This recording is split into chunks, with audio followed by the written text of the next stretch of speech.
Deep within the ancient walls of Blackthorn Cathedral, where shadows whisper secrets and every stone hides his sin, a brutal murder shatters the sacred silence.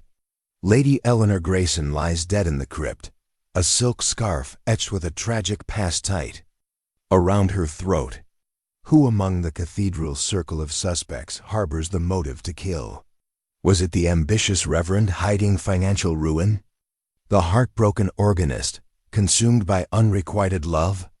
The disgraced doctor guarding a scandal? Or the young architect whose dreams hung by a thread? As Hercule Poirot, the meticulous Belgian detective, steps into this web of lies, one question burns. What dark truth will his little gray cells uncover before the cathedral claims another soul? Chapter 1. The setup. The ancient city of Dunwich, nestled in the misty folds of an English valley, wore its history like a cloak of shadows. Its cobblestone streets wound beneath the looming spire of St. Aldhelm's Cathedral, a Gothic edifice of weathered stone and stained glass that seemed to watch over the town with silent judgment. The cathedral, a relic of medieval piety, was both a beacon of faith and a repository of secrets. Its crypts and cloisters whispered to hold tales of forgotten sins. It was here, in the autumn of 1898, that a subtle unease began to stir, like the first ripples of a storm gathering unseen. Captain Arthur Hastings, weary from a long journey by train, stepped onto the platform of Dunwich Station as dusk painted the sky in hues of violet and ash. The air was crisp, carrying the scent of fallen leaves and the faint tang of incense from the cathedral nearby. His friend, the meticulous Belgian detective Sherlock Holmes, had summoned him with a cryptic telegram. Urgent matter at St. Aldhelm's. Discretion paramount. Join me at the rectory by evening. H.P. Hastings, accustomed to Holmes's penchant for the dramatic, felt a familiar thrill of anticipation tempered by curiosity. What could have drawn the fastidious detective to this quiet ecclesiastical town? The rectory, a modest Georgian building adjacent to the cathedral, was a hub of understated activity as Hastings approached. Its ivy-clad walls glowed faintly in the lantern light, and the soft murmur of voices drifted from within. The door was opened by Mrs. Agnes Whitlock, the rectory's housekeeper, a woman of middle years with a stern countenance softened by anxious eyes. "Captain Hastings, I presume?" she said, her voice low and formal. "Monsieur Poirot awaits you in the parlor. The others are there as well." Hastings followed her through a dimly lit hallway, its walls adorned with portraits of somber clerics, their eyes seeming to follow his every step. The parlor was a warm contrast, with a crackling fire casting light on a group of individuals gathered in uneasy civility. The air was thick with the scent of polished wood and old books, and a tray of tea sat untouched on a side table, its steam curling upward like unanswered questions. At the head of the room stood Canon Edmund Rutherford, a tall, gaunt man in his 60s, his clerical collar stark against his black cassock. His face, lined with the weight of responsibility, betrayed a flicker of unease as he greeted Hastings with a nod. "Captain, your arrival is most welcome. We are in need of clarity." Beside him sat Miss Lavinia Gray, a young organist with delicate features and nervous hands that clutched a lace handkerchief. Her eyes darted to the door, as if expecting an unwelcome visitor. Across from her was Dr. Lionel Carver, the cathedral's historian, a portly man with a florid complexion and a habit of adjusting his spectacles when ascendancy. His jovial demeanor seemed forced, his laughter too quick. Near the fireplace stood Mr. Gideon Voss, a local antiquarian with a sharp gaze and a restless energy, his fingers drumming on the arm of his chair. Lastly, there was Sister Margaret, a nun from the nearby convent, her serene expression belied by the tightness of her lips, as if guarding a secret. Holmes, impeccable in his tailored suit, his mustache perfectly groomed, rose from an armchair by the hearth. His presence was a quiet command, his sharp eyes taking in every detail of the room, the slight tremor in Miss Gray's hands, the sheen of sweat on Dr. Carver's brow, the guarded posture of Mr. Voss, the subtle tension in Sister Margaret's clasped hands. "My dear Hastings," he said, his voice smooth and precise, "you arrive at a moment of grave import. A tragedy has befallen St. Aldhelm's, and we are summoned to untangle its threads."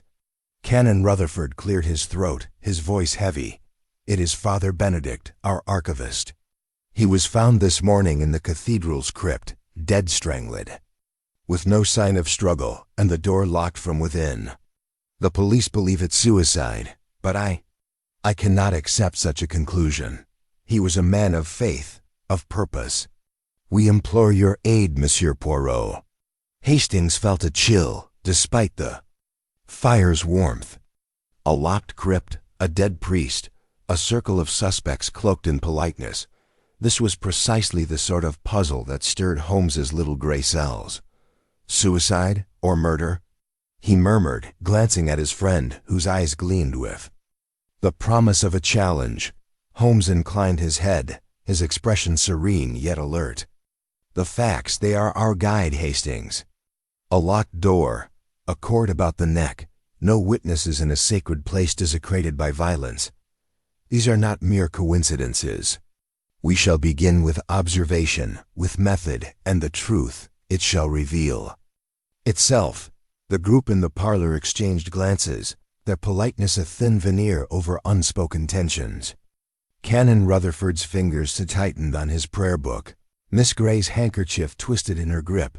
Dr. Carver's spectacles slipped down his nose. Mr. Voss's drumming grew sharper, and Sister Margaret's lips moved in silent prayer. Hastings's notebook, tucked in his coat pocket, seemed to pulse with the weight of the mystery before them. The cathedral's shadow loomed beyond the window, its spire a silent witness to the secrets it held. Holmes adjusted his cuffs, his movements precise.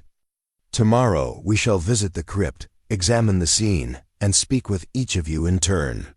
Every word, every gesture, it matters. The little gray cells, they are already at work." As the group dispersed, their footsteps echoing in the rectory's halls, Hastings lingered, his mind racing. The cathedral, with its ancient stones and whispered legends of a shadowed terror, seemed to watch them still. What secret had led to Father Benedict's death? Was it a personal vendetta, a hidden sin, or something darker, rooted in the cathedral's past? The questions hung in the air, as heavy as the incense that clung to the town. Holmes turned to Hastings, a faint smile playing on his lips. "Sleep well, my friend. Tomorrow we begin the hunt for truth in a place where shadows reign." Hastings nodded, his heart quickening. The stage was set, the players assembled, and the game, as Holmes would say, was afoot. Chapter 2. The Crime. Morning mist clung to the cobblestone streets of Dunwich, wrapping St. Aldhelm's Cathedral in a shroud of gray that seemed to deepen its air of solemn mystery. The cathedral's towering spire pierced the fog, its Gothic arches and weathered gargoyles looming like silent sentinels over the town. Captain Hastings, his overcoat buttoned against the damp chill, followed Sherlock Holmes through the cathedral's great oak doors, their creak echoing in the vast nave. The air inside was heavy with the scent of incense and old stone, and the faint hum of a distant organ added a mournful note to the stillness. Hastings's heart quickened, his thoughts returning to the grim discovery that had summoned them. Father Benedict, the cathedral's archivist, found dead in the crypt, strangled in a locked chamber. Holmes, immaculate in his tailored suit, moved with deliberate precision, his sharp eyes scanning the surroundings, the high vaulted ceiling, the flickering votive candles, the intricate stained glass windows casting fractured rainbows across the pews. His mustache twitched slightly, a sign Hastings recognized as the detective's mind already at work, piecing together the invisible threads of the mystery. "The cathedral, Hastings," Holmes murmured, his voice low and melodic. "It is a place of sanctity, yet it harbors a crime most profane. We must tread carefully, for the truth lies hidden in the shadows." They were met at the transept by Canon Edmund Rutherford, His gaunt frame stooped under the weight of grief and responsibility. His clerical collar seemed to choke him as he spoke, his voice a strained whisper. "Monsieur Poirot, Captain Hastings, thank you for coming so promptly. The crypt is this way. The police have sealed it, but I insisted they await your inspection before disturbing anything." As they descended the narrow stone staircase to the crypt, the air grew colder, the walls damp with centuries of secrets. The crypt was a low, cavernous chamber, its arched ceiling supported by ancient pillars carved with faded saints. A single oil lamp cast a feeble glow, illuminating the scene of the crime, Father Benedict's body, still untouched at the insistence of Canon Rutherford, lay slumped against a stone sarcophagus. His face, pale and serene, bore no signs of struggle, yet a coarse hempen cord was knotted tightly around his neck. The heavy iron door to the crypt, now ajar, had been locked from the inside when the body was discovered, the only key found in Father Benedict's pocket. A small wooden table nearby held a scattering of papers, old manuscripts, their edges curled with age, and a quill pen, its ink dried in the well. Hastings felt a chill, not from the cold, but from the eerie stillness of the scene. Strangled. Yet no struggle, he murmured, his eyes fixed on the priest's calm expression. And in a locked crypt, how could anyone have entered or left? Holmes knelt beside the body, his gloved hands hovering over the cord without touching it.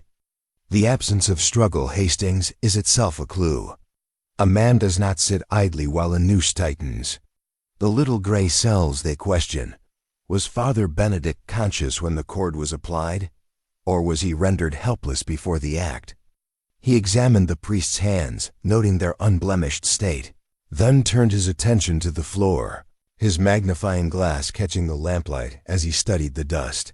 Canon Rutherford, standing at the edge of the light, wrung his hands. Father Benedict was a gentle soul, devoted to his work in the archives. He spent hours here, cataloging ancient texts. Who could wish him harm? Holmes rose, his expression inscrutable. That, Canon, is what we shall discover. But first, the facts. The crypt was locked at what time? Mrs. Whitlock found him at 6 this morning, Rutherford replied. The door was locked, as it always is when Father Benedict worked late. She had to fetch the spare key from my study to enter. The police arrived shortly after, at 7. Holmes's eyes narrowed. And the last to see him alive? Sister Margaret, from the convent, Rutherford said.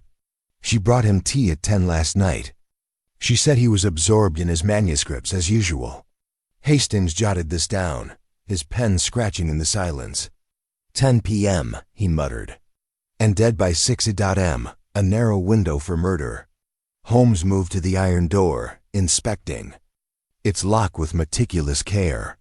The lock, it is old but sturdy, and the key in Father Benedict's pocket fits perfectly. Yet the little gray cells, they note a curious detail. He pointed to a faint scratch on the lock's edge, barely visible. In the dim light, a mark, Hastings, not from wear, but from tampering. Subtle but deliberate. He turned to the table, sifting through the manuscripts with gloved hands. One sheet caught his eye, a parchment with faded Latin script, its corner torn as if hastily handled. Father Benedict's work, it was not merely archival, was it, Canon? These texts, they are valuable, relics of the cathedral's history, perhaps coveted by others? Rutherford hesitated, his eyes flickering with unease. The archives contain rare manuscripts, yes. Some are of great historical value, sought by collectors. Father Benedict was cataloging a recently discovered codex, said to date from the 12th century. But surely no one would kill for such a thing. Holmes's mustache twitched again, a sign of skepticism. The human heart, Canon, will kill for less than you imagine. Greed, fear, envy, these are the sparks of murder. We shall speak with the others, Miss Gray, Dr. Carver, Mr. Voss, Sister Margaret, Mrs. Whitlock. Each, I suspect, holds a piece of this puzzle. As they ascended the staircase, the cathedral's organ swelled, its notes reverberating through the stone. Hastings felt the weight of the place, its history pressing down like the fog outside. "Poirot," he said quietly, "this feels different. The crypt, the manuscripts, the locked door. It's as if the cathedral itself is hiding something." Holmes paused at the top of the stairs, his silhouette framed against a stained glass window depicting a martyr's sacrifice. The cathedral, Hastings, is but a stage. The actors, they are the ones who conceal the truth. And one, Sherlock Holmes, shall draw it from them with order and method. They stepped into the nave, where the suspects awaited in the rectory. Their faces a gallery of guarded expressions. Miss Lavinia Gray sat at the organ, her fingers hesitating over the keys. Dr. Lionel Carver pored over a book, his spectacles slipping. Mr. Gideon Voss paced near a statue, his eyes darting to the crypt door. Sister Margaret knelt in a pew, her rosary beads clicking softly. Mrs. Whitlock stood by the entrance, her stern face unreadable. Holmes's gaze swept over them, his voice calm but commanding. "Mesdames et messieurs, a crime has been committed in this sacred place. I shall require your cooperation, your alibis, your truths. The little gray cells, they are awake, and they will not rest until the shadow of this terror is dispelled." Hastings's notebook trembled in his hand as he recorded the moment, the weight of the mystery settling like dust. The cathedral's spire loomed outside, its shadow stretching across the town, and the question swirled in his mind. Who had entered the locked crypt? What secret in the ancient manuscripts had cost Father Benedict his life?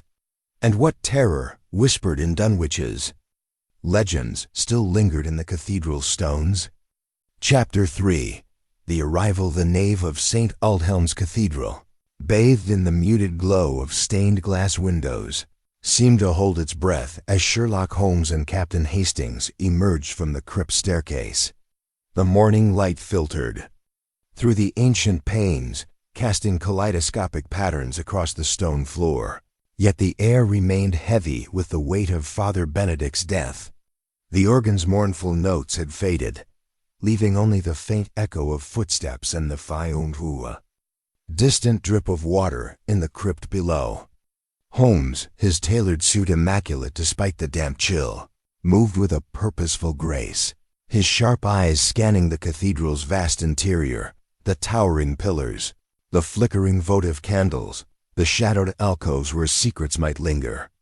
Hastings, clutching his notebook, felt a shiver that owed less to the cold than to the oppressive atmosphere of the place, as if the cathedral itself were a silent witness to the crime.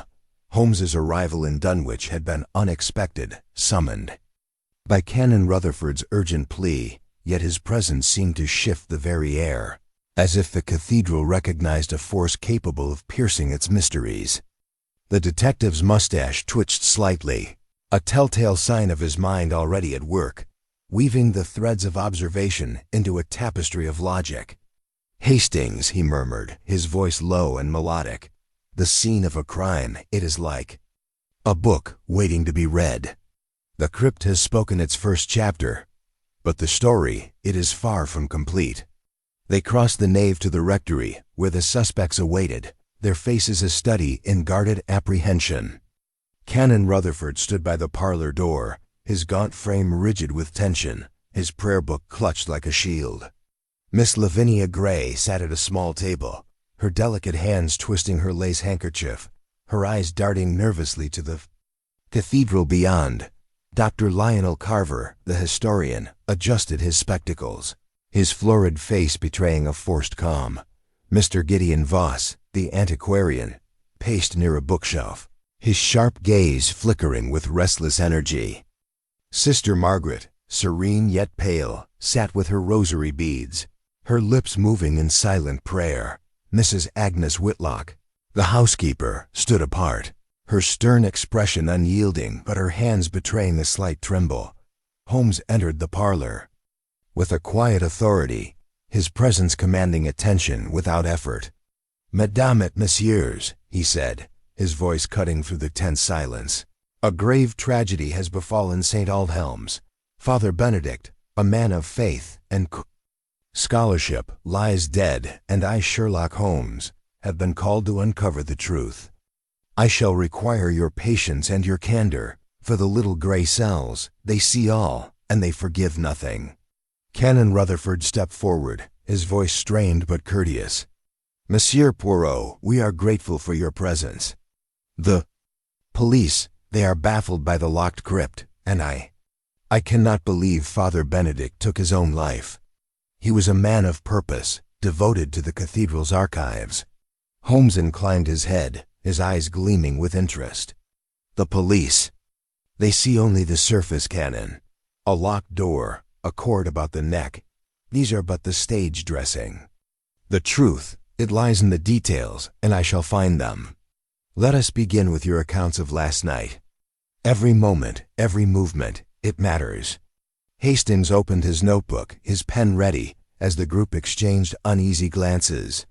Miss Gray spoke first, her voice soft but trembling. "I was at the organ until 9:30, practicing for Sunday service. Father Benedict passed through the nave around 9, heading to the crypt. He seemed preoccupied, but I thought it was his work." Holmes's gaze fixed on her, his expression unreadable. "Preoccupied, mademoiselle. A curious word. Did he speak to you, or did you observe anything unusual in his manner?" Miss Gray hesitated, her fingers tightening on her handkerchief. He muttered something about the codex and a shadow over it. I didn't understand, but he seemed agitated, not himself." Holmes nodded, his eyes flickering to Dr. Carver, who shifted uncomfortably. "And you, Doctor? Your knowledge of the cathedral's history is renowned. Where were you at 10 p.m. when Sister Margaret brought Father Benedict his tea?" Carver cleared his throat, his spectacles slipping slightly. "I was in my study, reviewing notes on the cathedral's 12th century manuscripts. Father Benedict had mentioned a new codex, a rare find. I saw no one after 9 when I retired to my room." Holmes's mustache twitched, a sign Hastings knew meant skepticism. "A scholar's solitude, Doctor? Yet the crypt is but a short walk from your study. Did you not hear anything, footsteps perhaps, or the echo of a door?" Carver's face reddened. "The cathedral is full of sounds, Monsieur Poirot. I heard nothing unusual." Mr. Voss, his pacing halted, spoke next, his voice sharp with impatience. "I was in my lodgings in town by 10, as Mrs. Whitlock can attest. I had no business in the cathedral after dusk. Father Benedict's work was his own affair." Holmes turned to Mrs. Whitlock, whose stern face remained impassive. "And you, madame? You discovered the body at 6 this morning. What brought you to the crypt so early?" The housekeeper's eyes met his, unflinching. "Father Benedict often worked late, and I checked the crypt each morning to ensure all is in order. I found the door locked, as usual, and used the spare key from the canon's study. When I saw him, I knew it was no natural death." Sister Margaret, her rosary beads clicking softly, spoke last. "I brought Father Benedict tea at 10, as I often did. He was at his table, surrounded by manuscripts. He thanked me, but his mind was elsewhere. I returned to the convent by 10:15. Holmes paced slowly, his cane tapping lightly on the floor. A precise timeline, yet the little gray cells, they sense inconsistencies. A locked crypt, a single key, a tampered lock, a torn manuscript. These are not the work of chance. Someone entered that crypt after Sister Margaret's visit, and someone ensured the door appeared locked." Hastings scribbled furiously, his mind racing to keep up.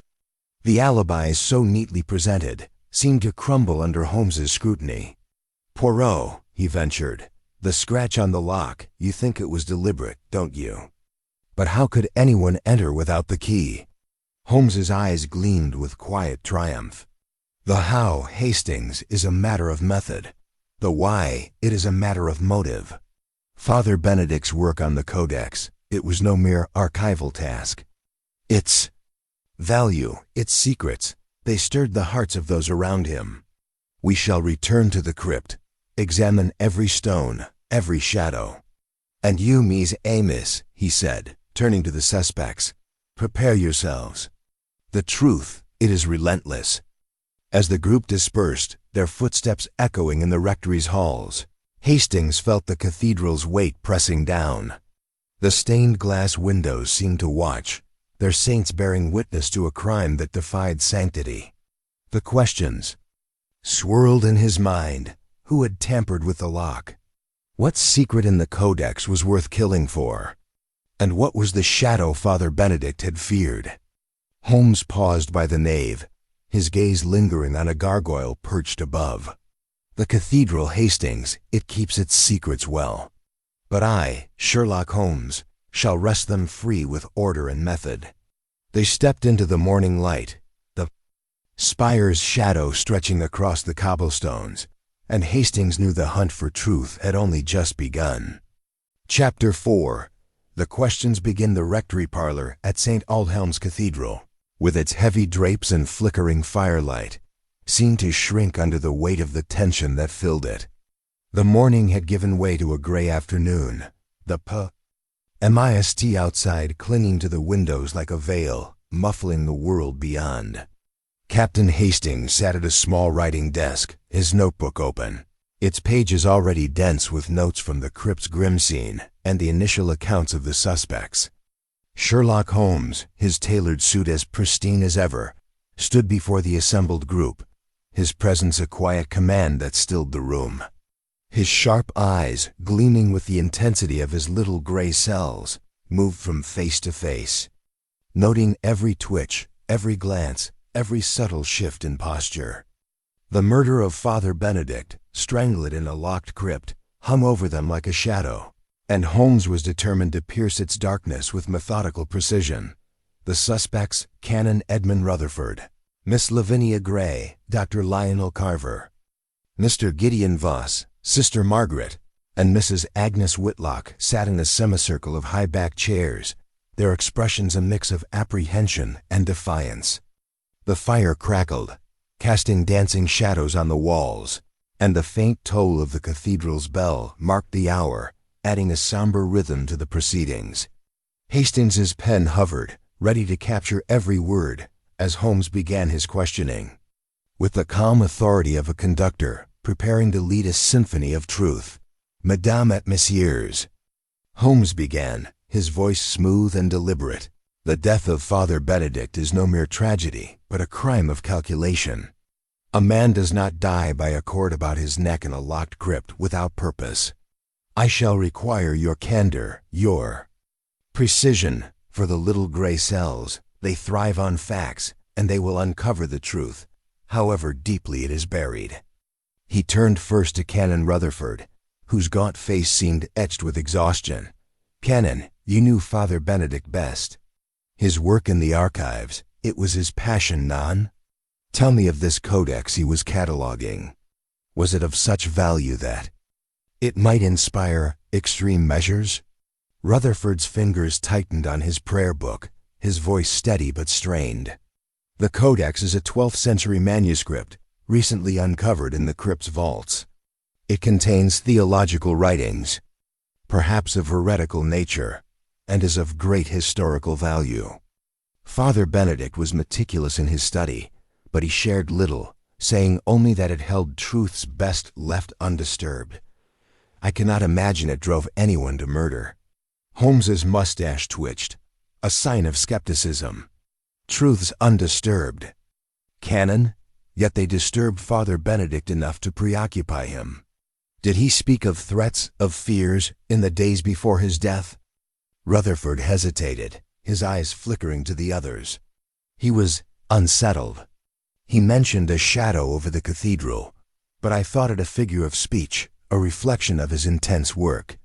Holmes nodded, his gaze shifting to Miss Lavinia Gray, whose delicate hands trembled as she clutched her handkerchief. Mademoiselle Gray, you saw Father Benedict at 9 p.m., passing through the nave. You said he spoke of the codex and the shadow. Describe his demeanor, his exact words, if you please. Miss Gray's voice was soft, almost a whisper. He was pale, Monsieur Poirot, his eyes distant. He said, "Lavinia, the Codex speaks of shadows that linger, of sins not forgotten." I thought he meant the cathedral's history, its old legends.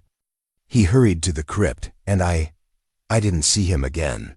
Holmes's eyes narrowed, noting the quiver in her voice. "Legends, mademoiselle. The cathedral, it is said to harbor a shadowed terror. Did Father Benedict believe in such tales, or was his fear more tangible?" Miss Gray's hands twisted her handkerchief tighter.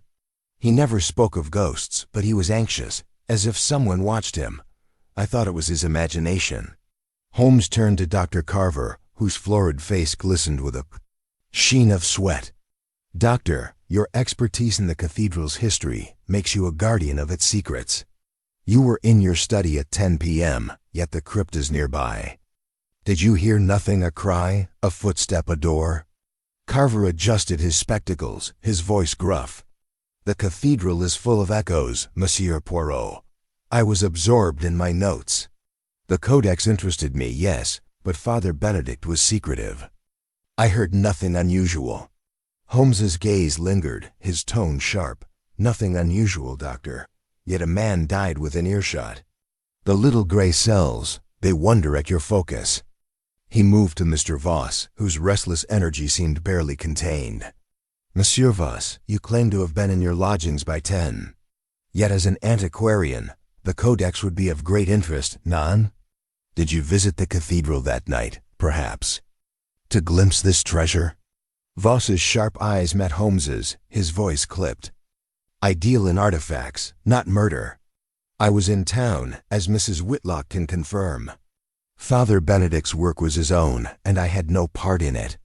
Holmes turned to Mrs. Whitlock, her stern face unyielding. "Madame, you found the body at 6. O.M. The spare key, it was in the canon's study, yet you fetched it without hesitation. Had you reason to suspect something amiss before entering the crypt?" Mrs. Whitlock's lips tightened. "Father Benedict often worked late, but he was punctual for morning prayers. When he didn't appear, I checked the crypt. The door was locked, as always. I saw no need to suspect foul play until I found him." Finally, Holmes addressed Sister Margaret, whose serene demeanor seemed a mask for deeper unease. "Sister, you brought tea at 10 p.m., described Father Benedict's state. Did he seem afraid, distracted?" Sister Margaret's rosary beads clicked softly. "He was at his table, surrounded by manuscripts. He thanked me, but his voice was strained. He said, 'The Codex reveals too much.' I thought he meant its theology. I left him to his work." Holmes paced slowly, his cane tapping a steady rhythm. "A codex that reveals too much, a shadow that lingers, a lock tampered with. These are not mere details, but signposts to the truth. Each of you, your alibis are precise, yet the little gray cells, they detect contradictions. The scratch on the lock, the torn manuscript, the absence of struggle, these speak of a crime planned with care." Hastings's pen scratched furiously, capturing every word, his mind racing with questions. "Poirot," he said quietly, "the Codex seems central. Could it hold a secret worth killing for?" Holmes's eyes gleamed.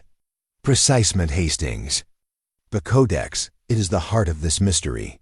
Its value, its secrets, they stirred passions, greed, fear, perhaps even vengeance. We shall return to the crypt, examine the manuscripts, and test these alibis against the facts." As the group dispersed, their footsteps heavy with unease, Holmes lingered, his gaze fixed on a stained glass window depicting a saint battling a shadowy demon.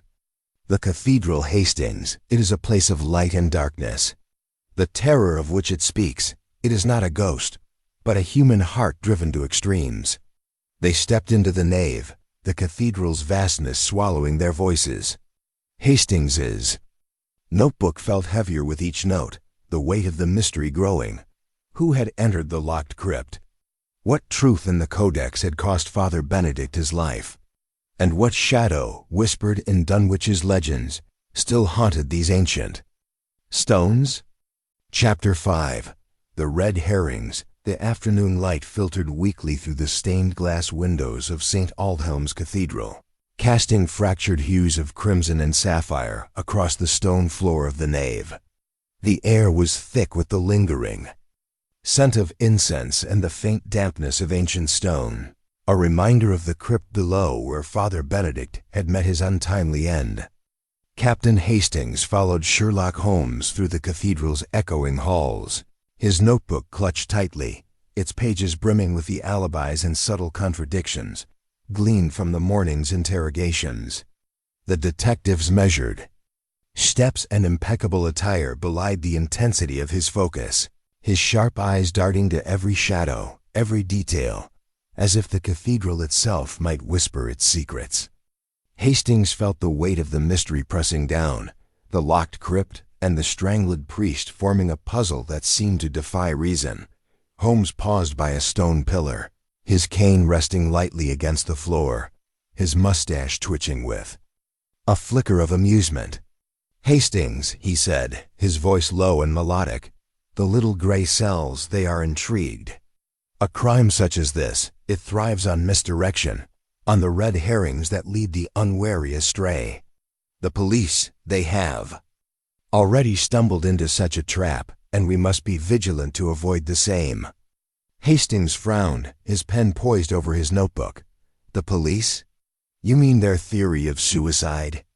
But Poirot, you've already shown the lock was tampered with, and the cord around Father Benedict's neck suggests murder." Holmes's eyes gleamed with quiet triumph. "Precisement, my friend. Yet the police, in their haste, have seized upon a more convenient suspect. Come, let us see how the net of suspicion has been cast." They made their way to the rectory, where a local constable, Inspector Hargreaves, awaited with Canon Rutherford. The inspector, a stout man with a bristling mustache and a harried expression, stood in the parlor, his notebook open to a page of scrawled notes. His eyes narrowed as Holmes entered, a mix of skepticism and grudging respect in his gaze. "Monsieur Poirot," he said, his tone clipped, "I've heard of your methods, but I assure you we have matters well in hand. The evidence points to Mr. Gideon Vos, the antiquarian. He's our man." Holmes raised an eyebrow, his expression one of polite curiosity. "Indeed, Inspector? And what evidence leads you to such a conclusion?" Hargreaves puffed out his chest, clearly eager to assert his authority. "Vos was seen near the cathedral at dusk, despite claiming he was in his lodgings by 10. A groundskeeper reported him lingering by the crypt entrance, looking furtive. And his trade in artifacts, well, that codex Father Benedict was studying is worth a fortune to collectors. Vos had motive, means, and opportunity." Hastings scribbled the inspector's words, his mind racing. Vos, with his sharp gaze and restless energy, had seemed guarded, but a murderer? The accusation felt too neat, too hasty. He glanced at Holmes, whose faint smile suggested he shared the sentiment. "The motive. It is compelling, Inspector," Holmes said, his voice smooth as velvet. "Yet the little gray cells they question. A man of Vos's intellect would he commit so bold a crime and linger to be seen? Let us examine this red herring, shall we, before it leads us astray." Holmes turned to Canon Rutherford, who stood by the fireplace, his gaunt face pale with worry. "Canon, you mentioned the codex's value. Did Mr. Vos express particular interest in it, or did others share his curiosity?" Rutherford hesitated, his fingers tightening on his prayer book. "Mr. Vos did inquire about the codex, yes, but so did Dr. Carver, given his historical studies. Father Benedict was protective, almost secretive about it. He said it contained unsettling revelations." Holmes's eyes narrowed, his interest piqued. "Unsettling, Canon? A curious choice of words. We shall return to the crypt to examine this codex and the scene once more. But first, let us speak with Mr. Vos, to test the inspector's theory." They found Vos in the cathedral's cloister, pacing beneath the arched walkway, his sharp eyes darting to the shadows. His hands were clasped behind his back, but his posture was tense, as if he sensed the accusation hanging over him. "Monsieur Poirot," he said, his voice clipped, "I hear the police have made me their scapegoat. I assure you, I had no part in Father Benedict's death." Holmes regarded him calmly, his gaze piercing. "Monsieur Voss, you were seen near the crypt at dusk, yet you claim to have been in your lodgings by 10. The Codex, it is a treasure you would value, non? Tell me, what brought you to the cathedral that evening?" Voss's jaw tightened, but he met Holmes's gaze. "I was curious, I admit. The Codex is a rare find, and Father Benedict's secrecy intrigued me. I visited the cathedral to discuss it with him, but he was already in the crypt, and I did not enter. I returned to my lodgings by 9:30, as Mrs. Whitlock can confirm." Holmes nodded, his expression unreadable. "A plausible account, monsieur, but the little gray cells, they note your restlessness. Did you see anyone else near the crypt that evening?" Voss hesitated, his eyes flickering. I saw Miss Gray in the nave leaving the organ, and Dr. Carver was in the courtyard, heading toward his study. That's all." Holmes's mustache twitched, a sign of satisfaction. "Merci, monsieur. Voss, your candor, it is noted. We shall verify your alibi." As they returned to the crypt, Hastings whispered, "Poirot, do you believe Voss? The police seem convinced, but his story holds together, doesn't it?" Holmes's smile was faint but knowing. "The police, Hastings, they grasp at the obvious, but the obvious is often a mirage.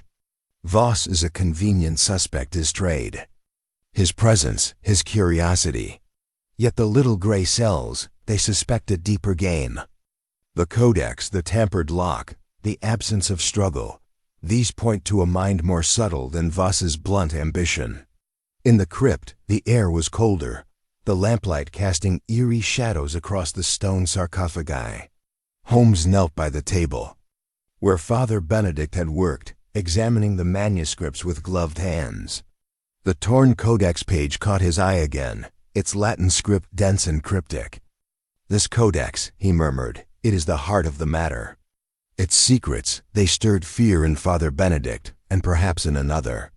He traced the tear in the parchment, his magnifying glass revealing faint traces of ink smudged by a hurried hand. "A page torn, Hastings, not by accident, but by intent. Someone sought to conceal or possess its contents. And the cord note its weave, coarse yet precise, not from the cathedral stores. A clue, perhaps, of the killers. Preparation." Hastings's pen scratched furiously, capturing every detail. "But who, Poirot? If Voss is a red herring, then who else had reason to kill Father Benedict?" Holmes rose, his eyes gleaming with quiet determination. "The answer, Hastings, lies in the motives we have yet to uncover. Greed for the Codex, fear of its revelations, or perhaps a personal vendetta cloaked in piety. We shall question further, observe closely, and the little gray cells, they will find the truth." As they ascended the crypt stairs, the cathedral's organ swelled, its notes heavy with foreboding. Hastings felt the weight of the suspects' alibis, each a potential misdirection. The red herrings were plentiful, but Holmes's logic was relentless, and the shadow of the cathedral's terror seemed to grow darker with every step. Chapter 6. A Clue in Detail. The crypt of St. Aldhelm's Cathedral, with its damp stone walls and flickering lamplight, seemed to pulse with a silent menace as Sherlock Holmes and Captain Hastings descended once more into its depths. The air was thick with the musty scent of ancient manuscripts and the faint chill of the grave, a fitting backdrop for the grim task at hand. The death of Father Benedict, strangled in this locked chamber, hung over them like a specter, and the weight of the mystery pressed heavily on Hastings's shoulders. His notebook, now a repository of alibis and contradictions, felt heavier with each step, its pages brimming with the tangled threads of the case. Holmes, his tailored suit a stark contrast to the crypt's gloom, moved with a purposeful grace, his sharp eyes scanning every surface as if the stones themselves might yield their secrets. Holmes paused by the small wooden table where Father Benedict had spent his final hours, his gloved hands hovering over the scattered manuscripts. The torn page of the Codex with its cryptic Latin script lay at the center, its edges frayed as if torn in haste. The coarse hempen cord that had ended the priest's life rested nearby, carefully preserved for Holmes's inspection. The detective's mustache twitched, a sign Hastings knew meant his little gray cells had seized upon a detail of significance. "Hastings," Holmes said, his voice low and precise, "the truth. It is often found in the smallest things, a word, a gesture, an object overlooked. Here, in this crypt, we have such a clue, and it speaks volumes." Hastings leaned closer, his pen poised. "The Codex, Poirot? Or the cord? You've mentioned the torn page and the lock's scratch before, but what new detail have you found?" Holmes's eyes gleamed with quiet intensity as he lifted the torn page, holding it to the lamplight. "Observe, my friend, the tear itself. It is not clean, but jagged, as if pulled with force. Yet the ink on this page, it is smudged not by time, but by a finger pressed in haste. And here," he pointed to a faint mark on the parchments. "Margin, a trace of wax, red and glossy, as from a sealing candle. This was not part of Father Benedict's work, for his desk holds only black ink and no sealing wax." Hastings scribbled furiously, his heart quickening. "Sealing wax? But what does it mean? Someone tampered with the Codex, then?" Holmes nodded, his expression one of controlled excitement. "Precisement. The Codex, it is the heart of this mystery, but this wax, it is a whisper of the killer's presence. Someone handled this page, perhaps to conceal its contents or to mark it for another. We must discover the source of this wax, for it is a clue that points to intent." He turned to the hempen cord, lifting it carefully with gloved fingers. "And this cord, Hastings, note its weave coarse, yet tightly knotted, not of the cathedral stores. It is not a common rope, but one used for a specific purpose, perhaps for binding manuscripts or securing artifacts. This, too, is no coincidence." Holmes moved to the crypt's iron door, his magnifying glass catching the lamplight as he examined the faint scratch on the lock once more. The scratch, it is deliberate, made with a fine tool, perhaps a knife or a pin. The lock was tampered with to allow entry, then reset to appear secure. But the little gray cells, they note another detail. He pointed to the floor near the door, where a faint scuff mark marred the dust. A boot, Hastings, small and narrow, not Father Benedict's. Someone stood here, perhaps in haste, leaving this mark. Hastings's mind raced, the clues piling up like pieces of a shattered mosaic. A small boot? That could point to Miss Gray or Sister Margaret, couldn't it? Or even Mrs. Whitlock. Holmes's smile was faint but knowing. "Patience, Hastings. The clue, it is but a thread. We must weave it into the tapestry of motive and opportunity. Let us return to the rectory. For the suspects, they hold the answers, even if they do not yet know it." They ascended the crypt stairs, the cathedral's vast nave swallowing their footsteps. The organ was silent now, but the air vibrated with the weight of unspoken truths. In the rectory parlor, the suspects awaited, their faces a gallery of unease. Canon Rutherford stood by the window, his prayer book clutched tightly. Miss Lavinia Gray sat with her hands folded, her eyes avoiding Holmes's gaze. Dr. Lionel Carver adjusted his spectacles, his jovial mask slipping. Mr. Gideon Voss, no longer pacing, sat rigidly, his sharp eyes wary. Sister Margaret's rosary beads clicked softly, and Mrs. Whitlock stood by the door, her stern face unreadable. Holmes addressed them with calm authority, his cane resting lightly against his side. "Mesdames et messieurs, the crypt has spoken, and its voice is clear. A torn page, a trace of red sealing wax, a scuff mark by the door. These are the fingerprints of murder. I ask you now, Who among you uses red sealing wax or knows of its presence in the cathedral? A ripple of tension passed through the room. Canon Rutherford shook his head. There is no sealing wax in the archives. Father Benedict used only ink and paper. Miss Gray's voice trembled. I have no such wax. My work is with the organ, not manuscripts. Dr. Carver cleared his throat, his face reddening. My study has wax, but it's black for sealing letters. I've not seen red wax in the cathedral. Mr. Voss's eyes narrowed. I deal in artifacts, Monsieur Poirot, but my wax is green, from my own correspondence. You're chasing phantoms. Sister. Margaret's beads paused, her voice soft. The convent uses no sealing wax. Our letters are simple, without such adornments. Mrs. Whitlock's expression remained impassive. The rectory has no red wax, monsieur. The cathedral stores are practical, not decorative. Holmes's gaze lingered on each, his eyes piercing. Yet the wax exists, and it was in the crypt. Someone brought it there, perhaps unknowingly, perhaps with purpose. And the cord its weave is distinctive. Does anyone know of such a rope? Perhaps used for binding or storage? Silence answered, broken only by the crackle of the fire. Hastings's pen scratched, capturing the moment's tension. Poirot, he whispered, the wax and the cord, they're deliberate clues, aren't they?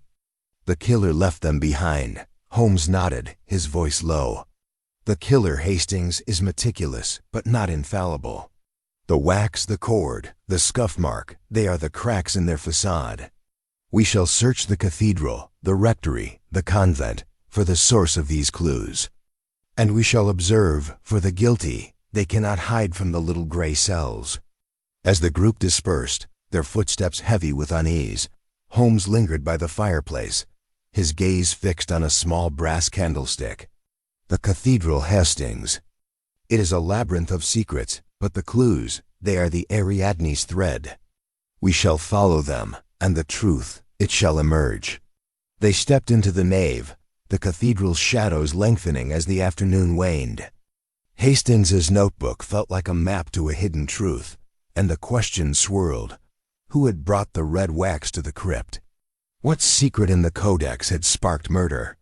And whose small boot had left the scuff mark that betrayed their presence? Chapter 7. More lies surface. The late afternoon light filtered through the stained glass windows of St. Aldhelm's Cathedral, casting a mosaic of muted colors across the stone floor of the rectory parlor. The air was heavy with the scent of wax and old books, and the distant toll of the cathedral's bell added a somber cadence to the gathering tension. Captain Hastings sat at a small writing desk, his notebook open, its pages dense with the clues and contradictions unearthed in the crypt Father Benedict's strangulation. The torn codex page, the red sealing wax, the scuff mark, and the coarse hempen cord. Sherlock Holmes stood before the assembled suspects, his tailored suit immaculate, his mustache twitching with the quiet excitement of a mind closing in on the truth. His sharp eyes swept over the group: Canon Edmund Rutherford, Miss Lavinia Gray, Dr. Lionel Carver, Mr. Gideon Voss, Sister Margaret, and Mrs. Agnes Whitlock, each face a mask concealing secrets that were beginning to crack under his relentless scrutiny. Holmes clasped his hands behind his back, his voice smooth and deliberate, cutting through the parlor's stifling silence. Mesdames et messieurs, he began, the murder of Father Benedict is a tapestry woven with deception. The clues, the torn codex, the red wax, the scuff mark, the cord, they point to a crime of calculation. But it is the lies, the half-truths, that now surface to betray the guilty. The little gray cells, they demand candor, and I shall have it. Hastings's pen hovered, his heart quickening as he sensed the shift in the room's atmosphere. The suspects, seated in their high-backed chairs, exchanged uneasy glances, their earlier composure fraying like the edges of the codex page. Holmes's gaze settled on Canon Rutherford, whose gaunt face seemed paler in the dim light. Canon, he said, you spoke of Father Benedict's unease, his talk of a shadow over the codex. Yet you withheld a detail, did you not? He confided in you, days before his death, about a discovery in the manuscript, something that troubled him deeply. Rutherford's fingers tightened on his prayer book, his voice strained. Monsieur Poirot, I meant no deception. Father Benedict mentioned a passage in the codex, a reference to a sin of the cathedral, a betrayal from centuries past. He feared it might stir controversy, perhaps even danger, but he would not elaborate. I urged him to share it with the bishop, but he refused. Holmes's eyes narrowed, his tone sharp. A sin canon? And you did not press him further? The little gray cells, they find this reticence curious for a man of your authority. Rutherford's shoulders slumped, his voice barely audible. I thought it a scholar's fancy, nothing more. I regret my silence now. Holmes turned to Miss Lavinia Gray, whose delicate hands trembled as she clutched her handkerchief. Mademoiselle Gray, you claimed Father Benedict spoke of shadows that linger, but there is more none? You were seen in the nave after 9 p.m., lingering near the crypt entrance, not at the organ as you stated. Why were you there? Miss Gray's eyes widened, her voice quivering. I was concerned for him. After he spoke so strangely, I followed him to the crypt door. But I didn't enter. I heard voices his and another, low and urgent. I couldn't make out the words. I returned to the organ, afraid to interfere. Holmes's mustache twitched, a sign of interest.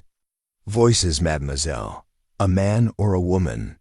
This is no small detail. Miss Gray hesitated, her face paling. A man, I think. But it was muffled, and the cathedral echoes so. I swear, I meant no harm. Hastings scribbled furiously, his mind racing. Voices in the crypt, a new thread in the mystery. He glanced at Holmes, who turned to Dr. Lionel Carver, whose florid face glistened with sweat. Doctor, your study is near the crypt, yet you heard nothing at 10 p.m. But your notes, they mention the codex repeatedly. Did you seek to possess it, perhaps to claim its discovery as your own? Carver's spectacles slipped, his voice indignant. I am a historian. Monsieur Poirot, not a thief. Yes, I was curious about the codex, but Father Benedict guarded it jealously. I was in my study, as I said, and heard nothing but the storm. Holmes's gaze was unrelenting. Yet your study, doctor, contains red sealing wax, does it not? Not black, as you claimed, but red, hidden among your papers. The little gray cells, they observed it during our earlier visit. Carver's face reddened further, his hands clenching. A mistake, monsieur. I use red wax occasionally, for personal letters. It means nothing. Holmes moved to Mr. Gideon Vos, whose sharp eyes betrayed a flicker of unease. Monsieur Vos, you were seen near the crypt at dusk, yet you claim to have left by 9:30. But your lodgings, they are not so far, and your interest in the codex is well known. Did you return that night, perhaps to negotiate with Father Benedict? Vos's voice was sharp, defensive. I told you, I was in town. The codex is valuable. Yes, but I'm no murderer. If I wanted it, I'd have bought it, not killed for it. Holmes turned to Sister Margaret, her serene demeanor cracking under his scrutiny. Sister, you brought tea at 10 p.m., yet you did not mention the state of Father Benedict's desk. Was it orderly or disturbed, as if someone had searched? Sister Margaret's rosary beads paused, her voice soft. The desk was untidy, papers scattered. I thought it his usual work, but now I wonder if someone had been there before me. Finally, Holmes addressed Mrs. Whitlock, whose stern face remained impassive. Madame, you found the body at 6 a.m., yet you did not mention a small detail, a cord similar to the one around. Father Benedict's neck was seen in the rectory storeroom days before. Did you not notice its absence? Mrs. Whitlock's lips tightened, her voice steady. The storeroom is full of odds and ends, monsieur. I don't inventory every rope. If it was there, I didn't notice it gone. Holmes paced slowly, his cane tapping a steady rhythm. Lies, half-truths, omissions. These are the shadows that obscure the truth. A codex with a dangerous secret. Voices in the crypt, red wax, a missing cord, a scuff mark. These are not coincidences but signposts. Someone among you knows more than they admit, and the little gray cells, they will find you. The room was silent, save for the crackle of the fire and the faint toll of the cathedral's bell. Hastings's pen scratched, capturing the mounting tension. "Poirot," he whispered, "the lies are piling up.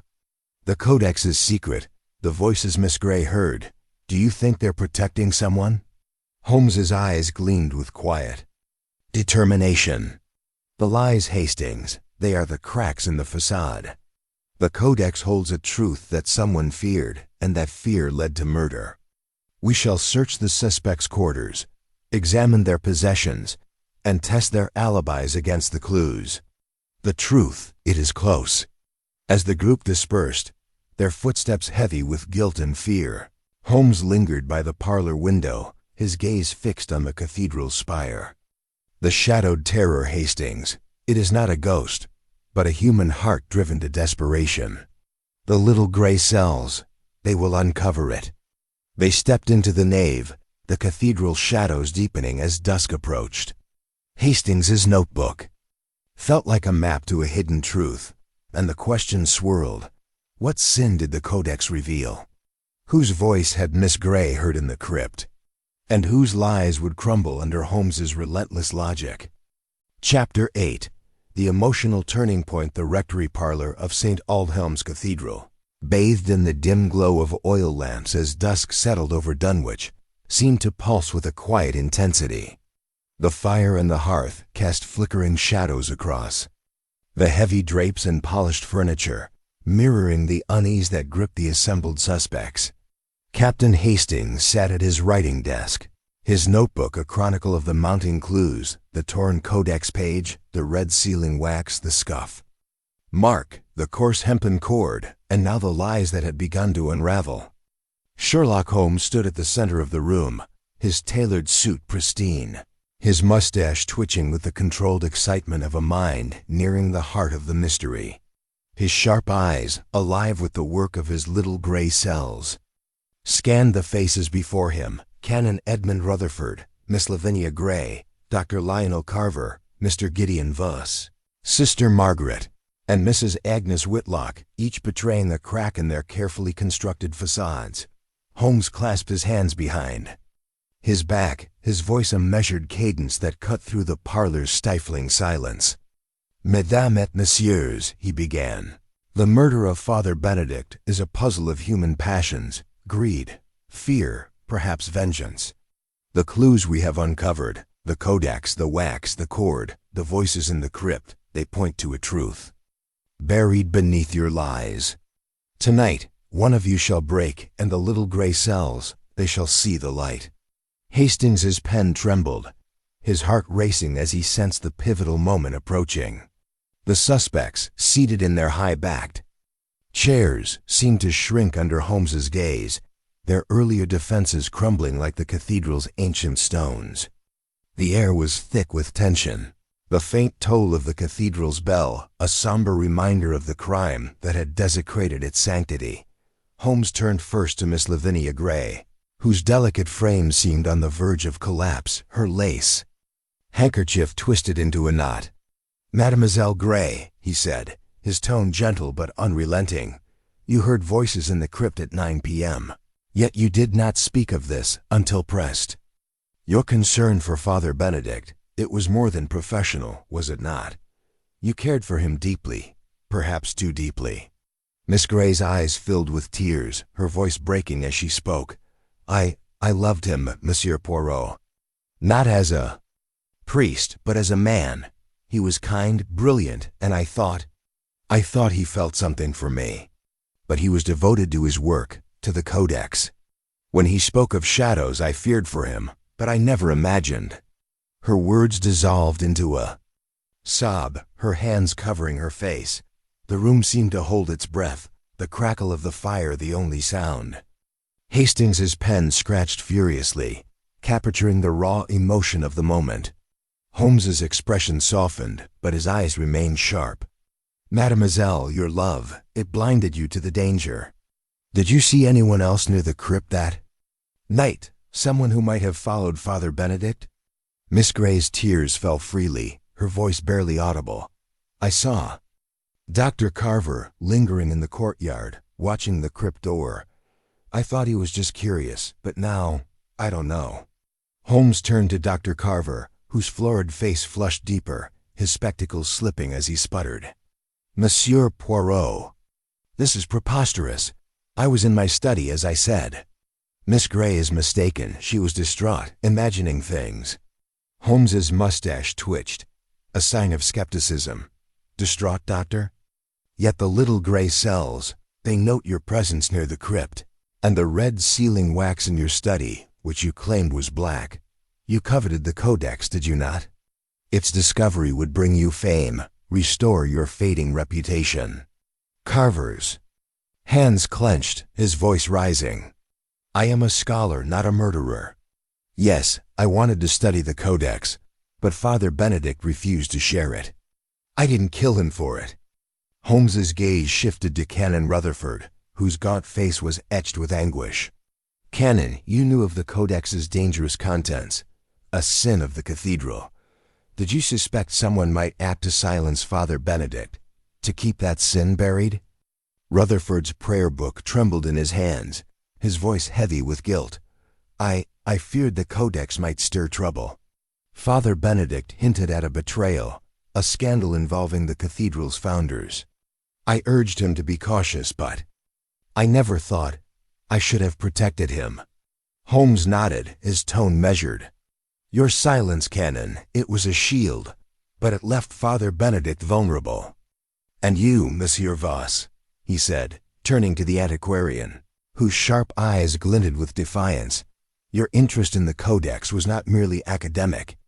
You deal in rare artifacts, and such a manuscript would fetch a fortune. Did you pressure Father Benedict to sell it?" Voss's jaw tightened, his voice sharp. "I offered to buy it, yes, but he refused. I didn't need to kill him. I have other means to acquire what I want." Holmes's eyes flicked to Sister Margaret, her serene facade cracking under his scrutiny. "Sister, you saw the desk's disarray at 10 p.m. Did you notice the red wax or the cord, perhaps misplaced from the storeroom?"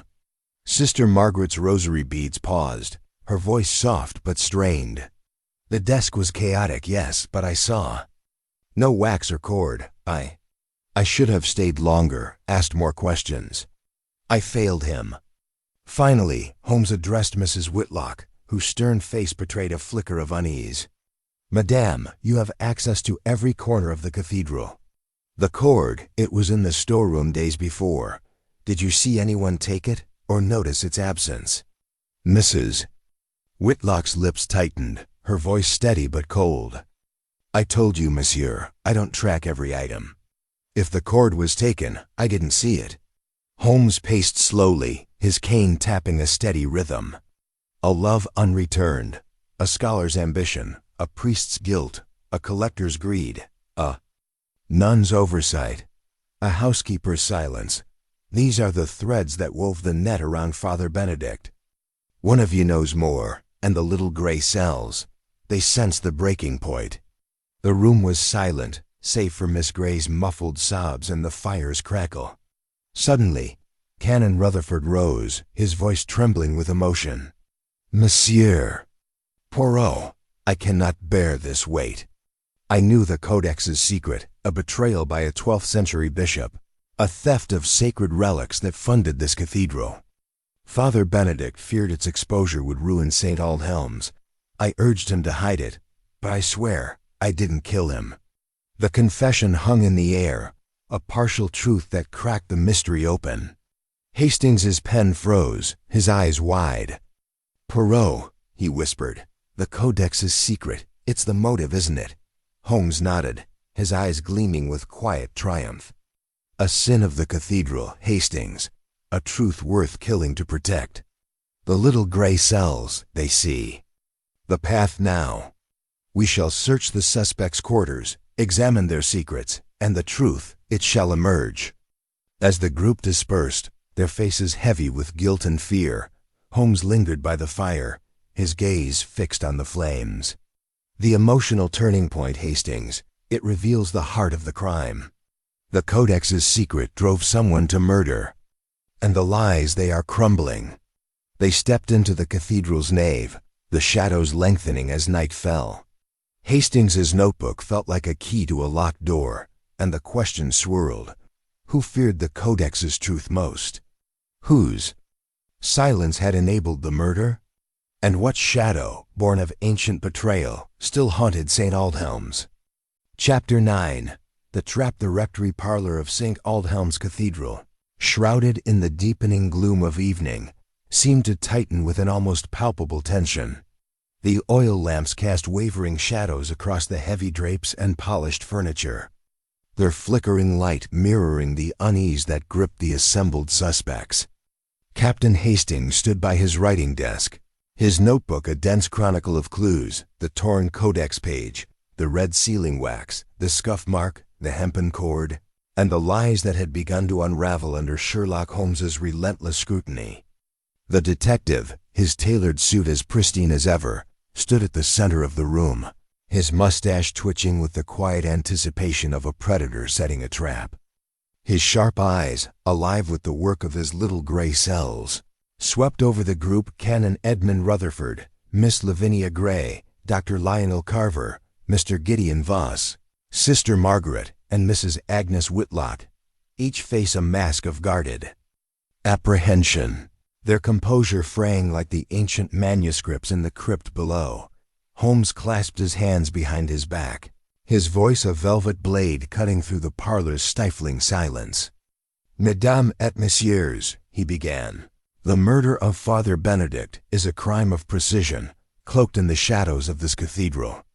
The clues, the codex, the wax, the cord, the voices, the sin of centuries past, they point to a truth that cannot be hidden. Tonight, I set a trap for the guilty, and the little gray cells, they shall spring it." Hastings's pen trembled, his heart pounding as he sensed the climax approaching.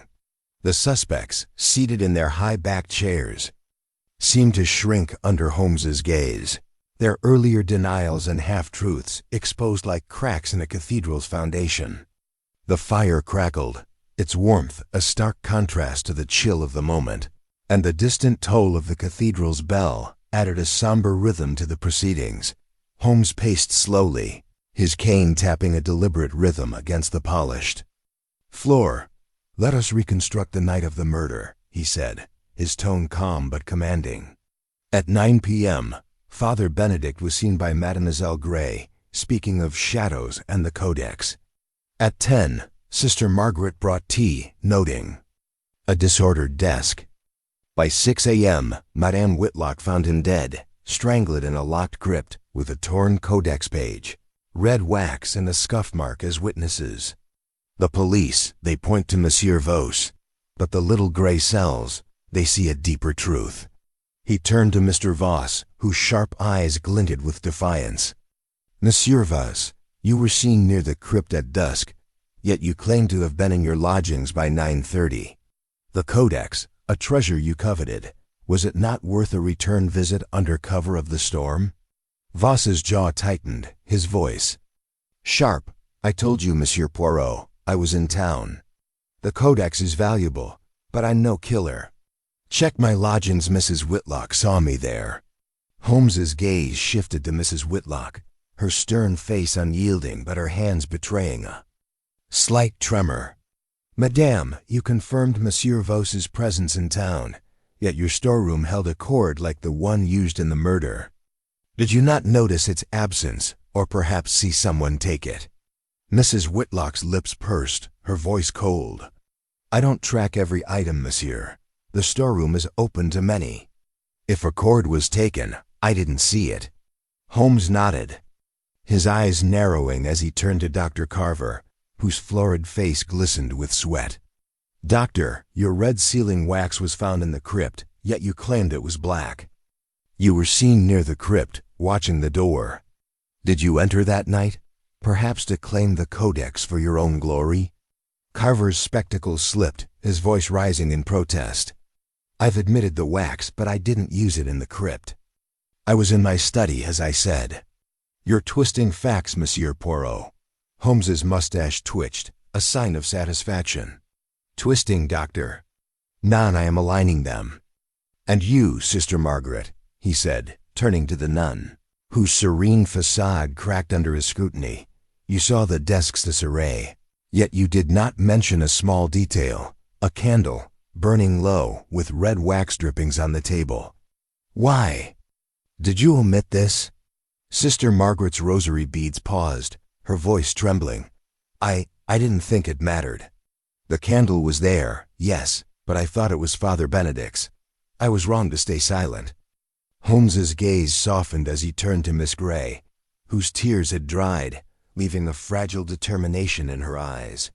Mademoiselle, your love for Father Benedict blinded you, but your honesty has shed light. The voices you heard describe. Them again. Was there a tone, a word, that struck you? Miss Grey's voice was soft but steady. It was a man's voice, low and urgent, arguing with Father Benedict. I heard the word betrayal, but nothing more. I was afraid and left. Holmes turned finally to Canon Rutherford, whose gaunt face was etched with guilt. Canon, you knew the Codex's secret, a betrayal by a 12th century bishop, a theft that funded this cathedral.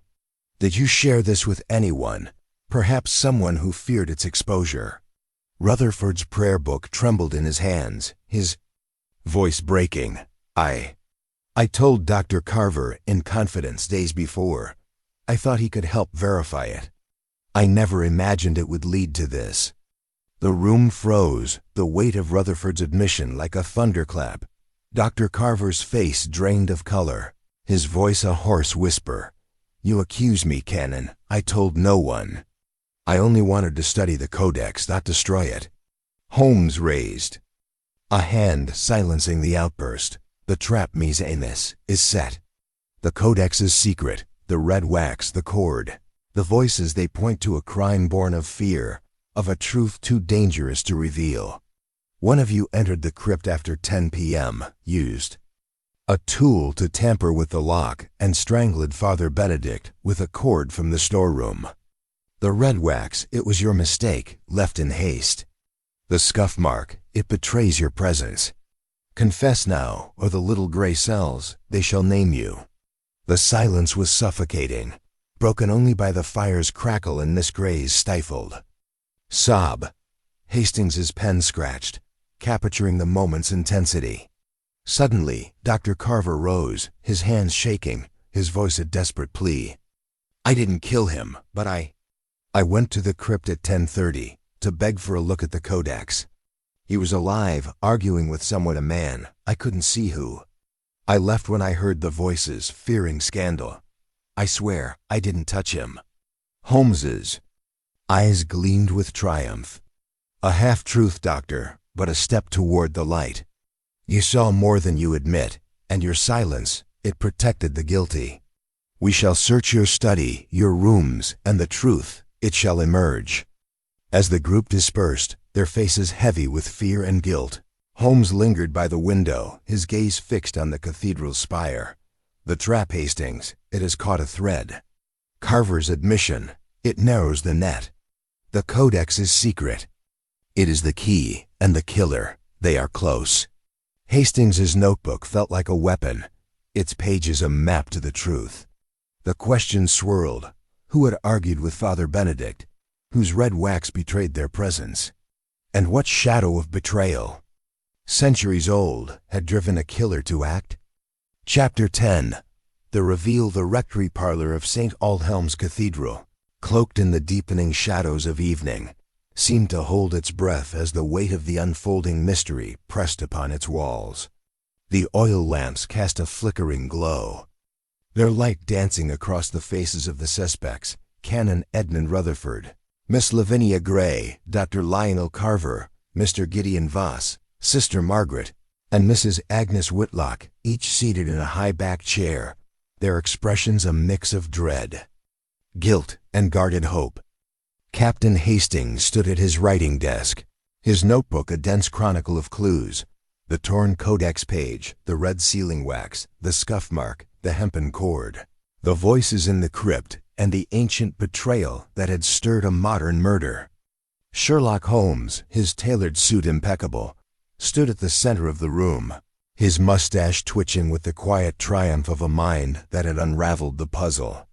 His sharp eyes, alive with the work of his little gray cells, gleamed with certainty as he prepared to lift the final veil from the murder of Father Benedict. Holmes clasped his hands behind his back, his voice a velvet blade cutting through the parlor's stifling silence.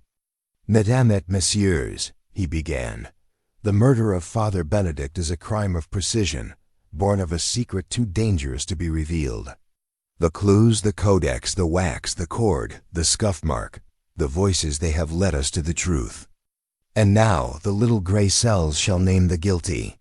Hastings's pen trembled, his heart pounding as the moment of revelation arrived.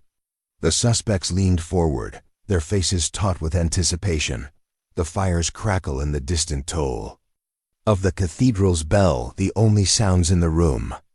Holmes paced slowly, his cane tapping a deliberate rhythm, each step a punctuation to his methodical unraveling of the crime. "Let us reconstruct the night of the murder," Holmes said, his tone calm but commanding. "At 9 p.m., Father Benedict was seen by Mademoiselle Gray, speaking of shadows and the codex, a 12th century manuscript revealing a betrayal, a theft of sacred relics that funded this cathedral. At 10, Sister Margaret brought tea, noting a disordered desk. By 10:30, Dr. Carver visited, hearing voices in argument, one saying betrayal. By 6 a.m., Madame Whitlock found Father Benedict dead, strangled in a locked crypt, with a torn codex page, red sealing wax, a scuff mark, and a hempen cord as witnesses. Holmes turned to the group, his gaze piercing. The police, they pointed to Monsieur Vos, a convenient suspect with his interest in the codex. But the little gray cells, they saw a deeper truth. The codex's secret, a scandal that could ruin St. Aldhelm's, was the motive, and the killer, they acted to protect it. He paused, his eyes settling on Canon Rutherford, whose gaunt face paled under the scrutiny. "Canon, you knew the codex's truth, shared it with Dr. Carver, and urged Father Benedict to hide it. Your fear of scandal, it was profound, was it not?" Rutherford's prayer book trembled in his hands, his voice a whisper. "I feared for the cathedral's honor, Monsieur Poirot, but I did not kill him." Holmes nodded, his gaze shifting to Miss Gray, whose tear-streaked face betrayed her anguish. "Mademoiselle Gray, your love for Father Benedict blinded you, but your honesty revealed the voices in the crypt. You heard a man arguing, but you did not see him." Miss Gray nodded, her voice soft. "I was afraid, but I swear, I didn't harm him." Holmes turned to Dr. Carver, whose florid face glistened with sweat. "Doctor, you admitted to visiting the crypt at 10:30, hearing voices, yet you fled, fearing scandal. Your red sealing wax was found on the codex page. Why did you lie about it?" Carver's spectacles slipped, his voice hoarse. I used the wax to mark a letter, not the codex. I didn't kill him, I swear." Holmes's eyes flicked to Mr. Voss, whose sharp gaze wavered. "Monsieur Voss, your alibi holds, but your greed for the codex clouded your candor. You saw nothing, yet your silence protected another." Voss's jaw tightened, but he remained silent. Holmes turned to Sister Margaret, her serene facade crumbling. "Sister, you saw the disordered desk, the candle with red wax drippings. Your omission, it was a choice to protect someone, was it not?" Sister Margaret's rosary beads fell silent, her voice trembling. I feared for the cathedral. I thought silence was best." Finally, Holmes's gaze settled on Mrs. Whitlock, her stern face rigid but her hands betraying a tremor. "Madam Whitlock, you found the body, yet you did not mention the cord's origin, the storeroom, where you alone control access. The scuff mark, it matches your small boots, does it not?" And the red wax, it came from a candle in your private quarters, used to seal your personal letters. The room gasped, the air electric with shock. Mrs. Whitlock's eyes widened, her voice cold but unsteady. "You accuse me, monsieur. I am a housekeeper, not a murderer." Holmes raised a hand, his voice unwavering. "The little gray cells. They see the truth. You, Madame Whitlock, are the guilty. Let me explain. Father Benedict's discovery of the Codex's secret, a betrayal that funded St. Aldhelm's, threatened the cathedral's reputation, your home, your life's work. You, who have served here for decades, could not bear its ruin. On the night of the murder, you entered the crypt after 10, using a hairpin to tamper with the lock, a skill learned from years of maintaining this ancient place. You argued with Father Benedict, pleading with him to destroy the Codex. When he refused, you took the cord from the storeroom, strangled him in a moment of desperation, and staged the scene as a suicide. The red wax, it fell from your candle, used to light your way. The scuff mark, it was your boot, left in haste as you fled." Mrs. Whitlock's face crumpled, her stern facade shattering. I did it for the cathedral," she whispered, tears streaming down her face. "The Codex would have destroyed us, brought shame to all we've built. I begged him to stop, but he wouldn't listen. I had no choice." The room was silent, save for her sobs and the fire's crackle. Hastings's pen froze, his eyes wide with shock. "Poirot," he whispered, "you knew all along?" Holmes's eyes softened, but his voice remained firm. "The little gray cells, Hastings, they see the patterns. The wax, the cord, the scuff. Mark, the lock, they pointed to one who knew the cathedral intimately, who feared its ruin above all. Madame Whitlock, your devotion became your crime." Canon Rutherford rose, his voice trembling. "Agnes, how could you?" Holmes turned to the group, his tone somber. "The truth, it is a heavy burden, but it is now revealed. The cathedral's shadow, it was not a ghost, but a woman's fear. Inspector Hargreaves, you may take her." As the inspector led Mrs. Whitlock away, her head bowed, the suspect sat in stunned silence. Hastings's notebook felt like a relic of the truth, and the questions that had haunted him, who argued with Father Benedict, whose wax betrayed them, were answered at last. Holmes lingered by the fire, his gaze distant. "The trap, Hastings. It has sprung. The truth, it is a light that dispels even the darkest shadows." Chapter 11. The reflection the late afternoon sun cast long, golden rays through the tall windows of Blackthorn Cathedral's library, bathing the ancient oak shelves in a warm amber glow. The air was heavy with the scent of old leather and polished wood, a quiet sanctuary amidst the storm of suspicion that had engulfed the cathedral's inhabitants. Hercule Poirot sat at the head of a long polished table, his hands folded neatly before him, his eyes half closed in contemplation. To his left, Captain Hastings leaned forward, his notebook open, his pen poised to capture every word. The suspects, weary and apprehensive, had dispersed after the dramatic confrontation in the chapter house, leaving Poirot and Hastings alone to reflect on the case's resolution. "Hastings, mon ami," Poirot began, his voice low and measured. "It is in the aftermath of such affairs that one must pause and consider the intricacies of human nature. The mind, it is a labyrinth. Is it not? And yet, it is within this labyrinth that we find the truth." Hastings nodded, though his brow furrowed slightly. "I must say, Poirot, your method in unraveling this mystery was nothing short of extraordinary. But I confess, I'm still piecing together how you arrived at the conclusion so swiftly. The clues, they seemed so disparate at first." Poirot's lips curled into a faint, satisfied smile. "Disparate, you say? Non, Hastings. To the untrained eye, perhaps, but to Hercule Poirot, each clue is a thread in the tapestry of truth. Allow me to elucidate, for it is in the reflection that we refine our understanding." He leaned back in his chair, his fingers steepled before him, and began to recount the case with the precision of a master storyteller. From the moment we arrived at Blackthorn Cathedral, I observed that this was no ordinary crime. The murder of Lady Eleanor Grayson strangled in the crypt, her body arranged with such deliberate care, was not the act of a brute or a madman. No, it was a crime of calculation, of passion cloaked in reason. The question, as always, was why. Hastings scribbled furiously, his eyes fixed on Poirot. The scarf, Poirot, the silk scarf found in the crypt. That was the key, wasn't it?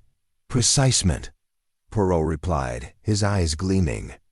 The scarf, Monsieur Hastings, was not merely a murder weapon.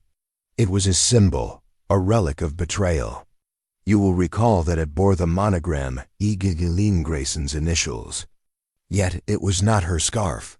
It belonged to her late sister, Eliza, who died under mysterious circumstances 2 years prior. The choice of this scarf was no accident. It was a message, a declaration of motive rooted in the past. Poirot paused, his gaze drifting to the window, where the shadows of the cathedral's spires stretched across the lawn. The suspects, they were a circle of secrets, each with their own burdens. The Reverend Thomas Blackthorn, with his fervent devotion to the cathedral's restoration, yet his accounts showed discrepancies, money diverted to unknown ends. Miss Clara Henshaw, the organist, whose love for Lady Eleanor was unrequited, her heart torn by jealousy. Dr. Julian Carver, the physician, whose medical expertise made him a master of poisons, yet his alibi for the night of the murder was curiously vague. And then, young Mr. Edward Langley, the architect, whose designs for the cathedral's new wing were funded by Lady Eleanor, but whose ambition burned brighter than his loyalty. Hastings interjected, but Poirot, it was the maid Margaret Poole who surprised me most. She seemed so unassuming, so meek. Poirot's eyes twinkled with amusement. Ah, Hastings, how often the quiet ones conceal the deepest passions. Margaret Poole, the maid who overheard every whispered secret, who moved through the cathedral unseen. It was she who revealed, under my gentle pressure, the truth of Lady Eleanor's affair with Dr. Carver, a secret that threatened to ruin him. But it was not Dr. Carver who killed her. No, it was Margaret herself, driven by a motive older and more personal than we first imagined. He leaned forward, his voice dropping to a conspiratorial whisper. You see, Hastings, Margaret Poole was not merely a servant. She was the illegitimate daughter of Eliza Grayson, Lady Eleanor's sister. The scarf, Eliza's scarf, was Margaret's only keepsake from her mother, who died in disgrace after being cast out by the Grayson family. Lady Eleanor, in her arrogance, had worn it as a trophy, unaware of its significance to Margaret. When Eleanor discovered Margaret's true identity and threatened to expose her, to cast her out as her mother had been, Margaret's rage could no longer be contained. She followed Eleanor to the crypt, where, in a moment of fury, she used the scarf to strangle her. Hastings shook his head in disbelief. But the alibis, Margaret's alibi was corroborated by the cook, Mrs. Tate. And that was the genius of her deception, Poirot said, tapping his temple. Mrs. Tate, a kind but forgetful woman, swore she saw Margaret in the kitchen at 10 o'clock. But the clock in the kitchen, it was 5 minutes slower. Detail I confirmed by examining the mechanism myself. Margaret had slipped away for those crucial minutes, committed the deed, and returned before anyone noticed. The crypt, with its single entrance, ensured no one saw her enter or leave. And the arrangement of the body, Eleanor's hands folded, her face serene, was Margaret's attempt to atone, to grant her victim a semblance of peace. Hastings leaned back, exhaling heavily. It's astonishing, Poirot. The way you pieced it together, the scarf, the clock, the hidden lineage. But how did you know to focus on Margaret? Poirot's smile was enigmatic. It is the method, Hastings, always the method. I observe the little things, the glance that lingers too long, the hand that trembles when it should be still. Margaret's Demeanor so calm, so controlled, was a mask. But her eyes, they betrayed her. When I mentioned the scarf, her composure faltered, if only for a moment. It was enough. From there, it was a matter of reconstructing the puzzle each piece, from the cathedral's blueprints to the whispered conversations in the cloister, pointed to her. He rose from his chair, smoothing his impeccable suit. And now, Hastings, the case is closed. The police have their culprit, and Blackthorn Cathedral will return to its quietude, though I suspect the whispers of this affair will linger in its stones for years to come. Hastings closed his notebook, his expression one of awe. You never cease to amaze me, Poirot. But tell me, what now? Will you stay for the inquest? Poirot shook his head, his mustache twitching with a hint of amusement. Non, mon ami. The inquest, it is for the police and the coroner. Hercule Poirot's work is done. I shall return to London, where no doubt another puzzle awaits. But first, he paused, glancing at the table, where a silver tray held a teapot and cups. A cup of tisane, I think, to restore the little gray cells. As Hastings poured the tea, Poirot's gaze drifted to the window once more, his mind already turning to the next mystery. The cathedral, with its shadowed arches and ancient secrets, stood silent, its truths laid bare by the meticulous Belgian detective. And so, with the sun dipping below the horizon, Hercule Poirot prepared to take his leave, his work in the shadowed cathedral complete. Chapter 12. The Departure. The morning mist clung to the grounds of Blackthorn Cathedral, shrouding the ancient stone walls in a veil of silver. The air was crisp, carrying the faint scent of damp earth and the distant toll of the cathedral bell, which rang out in mournful cadence. Hercule Poirot stood at the edge of the gravel drive, his black patent leather shoes gleaming despite the dew, his overcoat buttoned neatly against the chill. Beside him, Captain Hastings adjusted his scarf, his breath visible in the cool air as he glanced back at the towering spires of the cathedral, now silent after the storm of the past days. "Poirot," Hastings said, his voice tinged with a mixture of relief and lingering unease, "I must say, this place feels different now. The mystery is solved, yet there's a heaviness in the air, don't you think? As if the cathedral itself knows what happened within its walls." Poirot's eyes, sharp and observant, followed the line of Hastings' gaze. "Oui, mon ami," he replied softly. "The stones of such places, they absorb the secrets of those who pass through them. But it is not the cathedral that weighs upon us, it is the human heart, so often burdened by its own contradictions." The crunch of gravel announced the arrival of the carriage that would take them to the station. The driver, a stoic man with a weathered face, tipped his cap as he loaded their modest luggage. Poirot, ever meticulous, inspected the carriage with a critical eye before climbing aboard, ensuring no speck of dust marred his pristine attire. Hastings followed, settling onto the cushioned seat with a sigh, his notebook tucked securely in his coat pocket. As the carriage rolled away from the cathedral, Poirot leaned back, his hands resting lightly on his walking stick. "Hastings," he said, his tone reflective, "this case, it has been a study in the complexities of loyalty and betrayal. Margaret Poole, she was not a villain in the traditional sense, non. Her crime was born of pain, of a wound that festered in silence for years.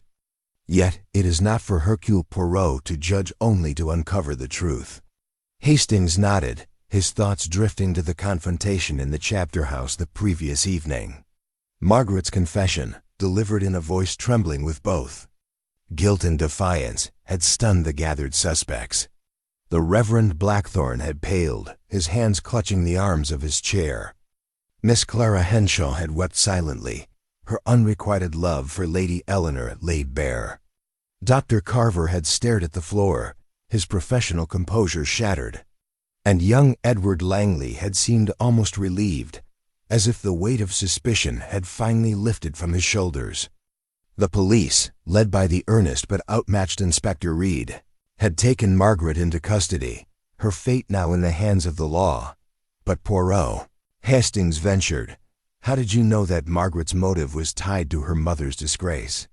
It was such a personal detail, hidden from everyone. Poirot's mustache twitched with a faint smile. It was the scarf, Hastings, always the scarf. When I saw it in the crypt, I noted its age, its delicate embroidery too fine for a maid's possession, yet too personal for Lady Eleanor to have worn so carelessly. Then, there was Margaret's reaction when I mentioned it during our interviews. Her fingers tightened on her apron, her eyes flickered with something more than fear, grief, perhaps, or rage. From there, it was a matter of tracing the threads of her past. The parish records, which I examined discreetly, revealed no mention of Margaret Poole's birth, but a curious entry about Eliza Grayson's departure from the cathedral 2 decades ago, under a cloud of scandal. The connection, it was inevitable. Hastings shook his head in admiration. You make it sound so simple, Poirot. But the way you piece together the timeline, the clock in the kitchen, the crypt's single entrance, it was nothing short of genius. Genius? Poirot waved a hand dismissively, though his eyes gleamed with quiet pride. Non-Hastings. It is merely the application of order and method. The little gray cells, they do not rest until every piece fits perfectly into place. Consider the clock, 5 minutes slow, a detail overlooked by all but Poirot. And the crypt, with its narrow passage, ensured that Margaret could enter and leave unseen, provided she timed her absence precisely. The scarf, the clock, the crypt, these were not random elements, but parts of a whole, a narrative written in the language of logic. The carriage rattled along the winding road, the cathedral fading into the mist behind them. Hastings glanced out the window, his thoughts turning to the other suspects. What will become of them, do you think? The Reverend, Clara, Dr. Carver, and young Langley, they all seemed so entangled in their own secrets. Poirot's expression grew pensive. The Reverend Blackthorne will continue his work, though I suspect he will be more cautious with the cathedral's funds. His ambition, it nearly led him astray, but he is not without redemption. Miss Henshaw, her heart is broken, but she is young time, it heals such wounds, or at least softens them. Dr. Carver, he must rebuild his reputation, for the affair with Lady Eleanor has tarnished his standing. As for Mr. Langley, his ambition will carry him far, but he must learn to temper it with integrity. They are, all of them, human and thus flawed, but they are not murderers. Hastings frowned, his mind still grappling with the case's intricacies. And Margaret? What drove her to such an act? I mean, I understand the motive, but to strangle Lady Eleanor with her own mother's scarf, it's so deliberate. Deliberate, oui, Poirot agreed, his voice soft but firm. That is the key, Hastings. Margaret's act was not one of impulse, but of calculation. She chose the scarf to reclaim her mother's honor, to make Eleanor pay for her cruelty. It was an act of vengeance, but also of closure. In her mind, she restored balance to a world that had wronged her.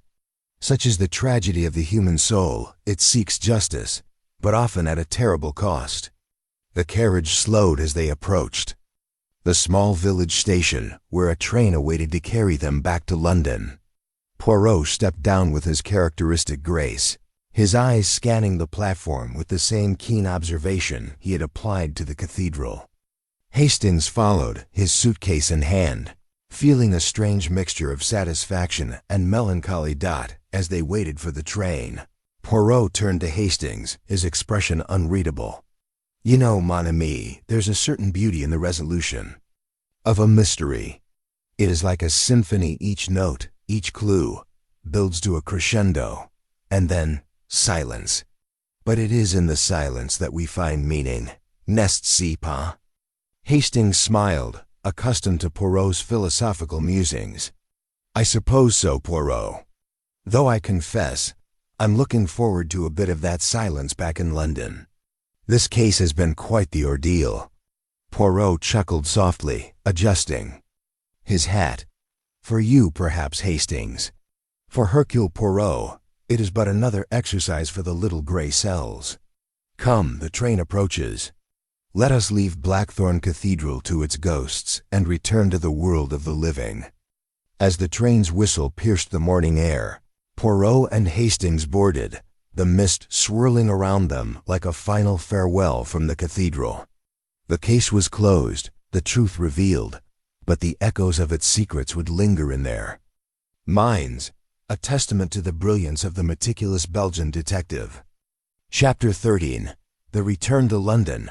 Train to London rattled steadily through the English countryside, its rhythmic clatter a soothing counterpoint to the somber mood that lingered between Hercule Poirot and Captain Hastings. The compartment, upholstered in faded green velvet, was a small cocoon of warmth against the chill of the late morning. Outside, fields of golden wheat blurred past, punctuated by hedgerows and the occasional cluster of cottages, their chimneys trailing wisps of smoke into the gray sky. Poirot sat by the window, his gloved hands resting lightly on his lap, his eyes fixed on the passing landscape, though his mind was clearly elsewhere. Hastings, opposite him, leafed through his notebook, his brow furrowed as he reviewed the scribbled details of the Blackthorn Cathedral case. "Poirot," Hastings said at length, closing his notebook with a sigh. "I keep turning it over in my mind, Margaret Poole's confession, the scarf, the crypt. It all fits together so neatly now, but I can't help feeling there's something we've overlooked, some loose end." Poirot turned his head slowly, his sharp green eyes meeting Hastings with a hint of amusement. "A loose end, man." "Me? Non, with Hercule Poirot, there are no loose ends. Every thread has been woven into the tapestry of truth. But I understand your unease. The human heart, it resists the simplicity of logic, does it not? It seeks complexity where there is none." Hastings leaned forward, his voice low, as if reluctant to disturb the quiet of the compartment. "It's just the other suspects. They all had motives, didn't they? The Reverend Blackthorn's financial troubles, Clara Henshaw's jealousy, Dr. Carver's affair, Langley's ambition. Could any of them have played a part, even indirectly?" Poirot's mustache twitched, and he raised a finger, as if conducting an invisible orchestra. "An excellent question, Hastings, and one that demonstrates your growing appreciation for the subtleties of crime. Let us consider each in turn, for it is in the reflection upon the suspects that we clarify the whole." He settled back, his voice taking on the measured cadence of a lecturer. "The Reverend Thomas Blackthorn, his accounts, they were indeed irregular. I examined the ledger myself, you recall, and found sums diverted to a private account in London. But this was not the work of a murderer. It was the desperation of a man trying to preserve his cathedral, misguided though it was. His sin was one of pride, not violence. He had no hand in Lady Eleanor's death, though his secrecy made him appear guilty." Hastings nodded, jotting a quick note. "And Clara Henshaw? Her devotion to Lady Eleanor seemed so intense. I thought perhaps her jealousy might have driven her to something drastic." "Clara, oui," Poirot said, his tone softening. "Her heart, it was broken, but not her spirit. Her love for Lady Eleanor was genuine, if unreciprocated, and her tears in the chapter house were those of grief, not guilt. The clue, Hastings, was in her music. The organ piece she played the morning after the murder Bach's toccata, and fugue was too precise, too controlled for a soul consumed by murderous rage. A killer, they falter. Clara did not. And Dr. Carver?" Hastings pressed. His affair with Lady Eleanor was a scandal waiting to happen. Surely he had reason to silence her. Poirot's eyes narrowed slightly, a glint of satisfaction. In them, Dr. Julian Carver, the man of medicine with a heart too easily swayed. "Oui, his liaison with Lady Eleanor was a motive, but consider the man himself. He is a coward, Hastings, not a killer. His vague alibi, his nervous demeanor, these were the signs of a man hiding shame, not murder. The poison he carried in his medical bag which Inspector Reed so eagerly seized upon, was merely laudanum, prescribed for Lady Eleanor's insomnia. No, Carver's crime was infidelity, not homicide. Hastings rubbed his chin, his expression thoughtful. That leaves Edward Langley. His ambition was palpable, and Lady Eleanor's funding was his lifeline. If she had withdrawn her support— Precisement, Poirot interjected, his voice sharp. Young Langley, with his grand designs and fiery temper, was a tempting suspect, but his alibi, Hastings, it was unshakable. The blueprints he showed us, time-stamped by the cathedral's architect in London, proved he was in his study until midnight, hours after the murder. His ambition, it burned brightly, but it did not lead him to kill. His future, it depended on Lady Eleanor's patronage, not her death. Hastings exhaled, leaning back in his seat. So it truly was Margaret Poole alone. Her motive, her opportunity, her execution, all aligns. We, Hastings, Poirot said, his voice now calm and resolute. Margaret Poole, the invisible maid, whose quiet steps and hidden pain went unnoticed by all but Poirot. The scarf, the clock, the crypt, these were her tools, and her mother's disgrace was her fire. She acted alone, driven by a wound that only vengeance could soothe. The train slowed as it approached a small station, the platform bustling with passengers and porters. Poirot glanced out the window, his expression unreadable. You see, Hastings, the beauty of a mystery lies in its clarity. The clues, they are not random. They are the language of truth, spoken softly to those who listen. Hercule Poirot, he listens always. Hastings smiled, accustomed to Poirot's penchant for dramatic pronouncements. And what now, Poirot? Back to London, to your flat in Whitehaven Mansions, and a well-earned rest? Poirot's eyes twinkled with mischief. Rest, Hastings? Non. The little grey cells, they do not rest. London, it is a city of secrets, and already I sense another puzzle awaiting us. Perhaps a cup of tisane, a moment of quiet, and then— He paused, his gaze distant. The next adventure. The train jolted to a stop, and the compartment door slid open, admitting a gust of cool air. Poirot rose, adjusting his hat with meticulous care, and stepped onto the platform, his walking stick tapping lightly against the ground. Hastings followed, his heart lighter now, the weight of the cathedral's shadows lifting with each step.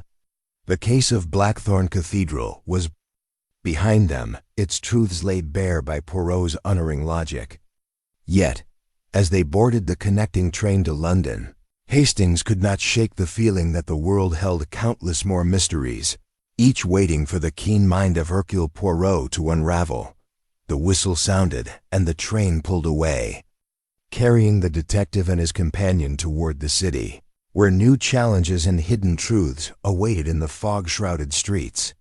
Chapter 14. The London fog enveloped the city like a velvet shroud as Hercule Poirot and Captain Hastings stepped off the train at Paddington Station. The platform bustled with the clamor of porters, the hiss of steam, and the hurried footsteps of travelers, yet Poirot moved through the chaos with his characteristic composure, his small, precise steps undeterred by the crowd. Hastings, trailing behind with their luggage, cast an appreciative glance at the familiar sights of the capital, though his mind still lingered on the shadowed halls of Blackthorn Cathedral. Poirot, Hastings said, catching up as they exited. The station, I must say, I'm glad to be back in London. The cathedral was all very dramatic, but there's something comforting about the city, even with this fog. Poirot's mustache twitched with a faint smile.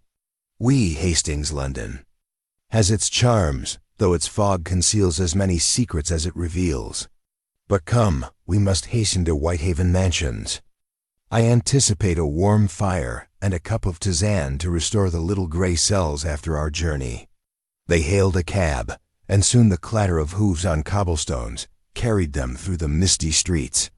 The city was alive with its usual rhythm vendors calling out, omnibuses rumbling, and the occasional peal of a church bell cutting through the haze. Poirot sat in silence, his gloved hands folded over the head of his walking stick, his eyes half closed as if in meditation. Hastings, accustomed to his friend's introspective moments, contented himself with watching the passing storefronts, their gaslit signs glowing faintly in the gloom.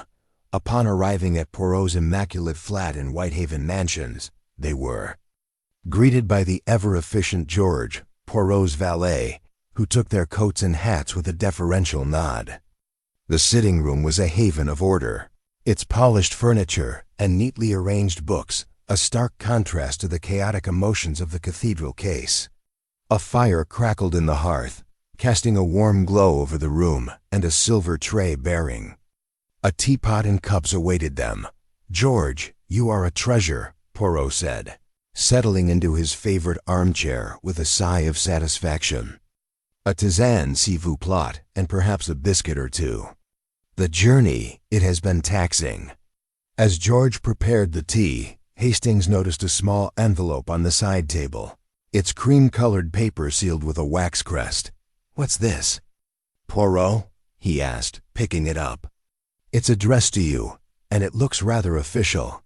Poirot's eyes sharpened as he took the envelope, his fingers tracing the crest, a stylized rose, reminiscent of the Grayson family emblem.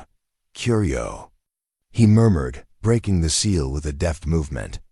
He unfolded the single sheet of paper within, his expression growing more intent with each line he read. Hastings leaned forward, his curiosity piqued. "Well, what does it say?"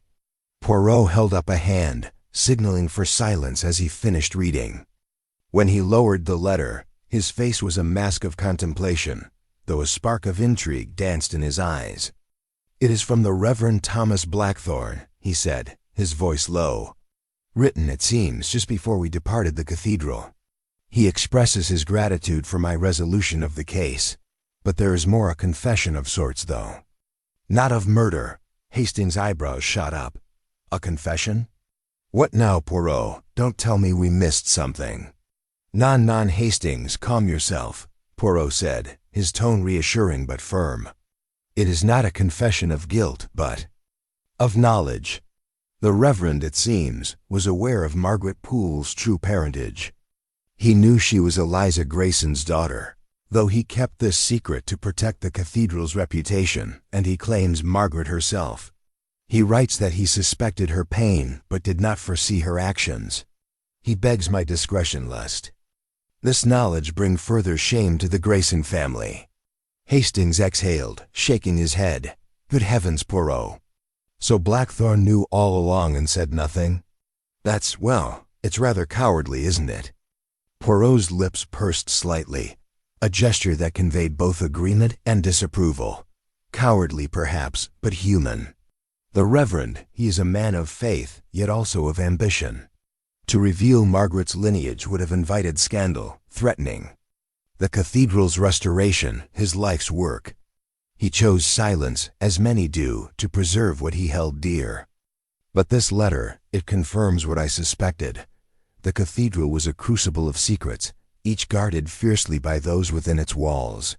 He folded the letter carefully and placed it in his pocket, his movements deliberate. "This, Hastings, is why Hercule Poirot does not rely on the confessions of others. The truth, it lies in the details, the scarf, the clock, the whispered conversations overheard by the maid. The Reverend's letter, it adds color to the picture, but the masterpiece was complete without it." Hastings leaned back, sipping his tea, his mind racing. "It's extraordinary, Poirot. You saw through it all, the lies, the half-truths, the motives hidden in plain sight. But this letter, do you think there's more to it? Could Blackthorne be hiding something else?" Poirot's eyes gleamed with that familiar spark of intellectual vigor. "Always the possibility, mon ami, but I think not. The Reverend's letter is a gesture of conscience, a belated attempt to unburden his soul. Had there been more to conceal, he would not have written at all. No, the case of Lady Eleanor's murder is closed, its truths laid bare by the little gray cells. The fire, crackled, casting flickering shadows across the room. George entered with a plate of biscuits, which Poirot inspected with approval before selecting one with a nod. "And now, Hastings," he said, his tone lighter, "we return to the rhythm of London. The cathedral, it is behind us, but the city, it hums with new mysteries. Tomorrow, perhaps, we shall find another puzzle to unravel." Hastings smiled, warmed by the tea and the comfort of Poirot's familiar confidence. "I don't doubt it, Poirot. You seem to attract mysteries like a magnet. But for tonight, I'm content with a quiet evening and a good fire." Poirot chuckled softly, raising his cup in a mock toast. "To quiet evenings, Hastings, though they are, I fear, but brief interludes in the life of Hercule Poirot." As the fog pressed against the windows, the two men settled into companionable silence. The letter from Blackthorn Cathedral, a final echo of the case that had tested their wits. The city beyond awaited, its secrets hidden in the mist, ready for the next challenge to the meticulous Belgian detective. Chapter 15. The Final Reflection. Soft glow of gaslight filled the sitting room of Hercule Poirot's flat at Whitehaven Mansions, casting a warm ambience over the meticulously arranged furniture. The fog that had cloaked London earlier in the day had lifted, revealing a starlit sky visible through the tall windows. Poirot sat in his favorite armchair, a delicate porcelain cup of tisane cradled in his hands, his eyes half closed in contemplation. Across from him, Captain Hastings lounged on the settee, his legs crossed, a glass of whiskey in hand, his expression one of quiet satisfaction tempered by lingering curiosity. The case of Blackthorn Cathedral was behind them, yet its echoes lingered, like the faint toll of a distant bell. "Hastings, mon ami," Poirot began, his voice low and melodic. "It is in the quiet moments after a case that one truly appreciates the symmetry of truth. The affair at Blackthorn Cathedral, it was a puzzle of the heart as much as of the mind, n'est-ce pas?" Hastings nodded, swirling the amber liquid in his glass. "Indeed, Poirot. I must say, this case has left me rather thoughtful. The way you unraveled Margaret Poole's motive, it was like watching an artist paint a masterpiece, stroke by stroke. But I can't help wondering, do you ever find these cases weigh on you?